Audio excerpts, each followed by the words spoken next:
kung hindi lang po talaga pagkaswapang ito mga taong gobyerno po natin, matagal na po tayong marami ng mga train system na tapos. Pagkaswapang kasi nila sa pera. Bakit? Sa halip na unahin itong mga napaka-importanteng proyekto para sa atin, ang inuuna nilang mga proyekto ay ang para sa kanilang mga sariling interes. Magandang halimbawa ito ngayon, itong 288 billion na isiningit po sa pambansang budget.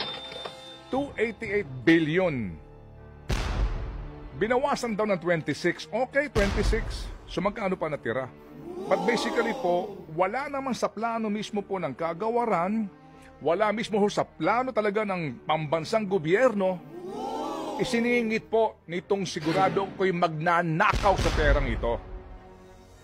Pinipilit nila dahil dito po sigurado ang kanilang kitaan.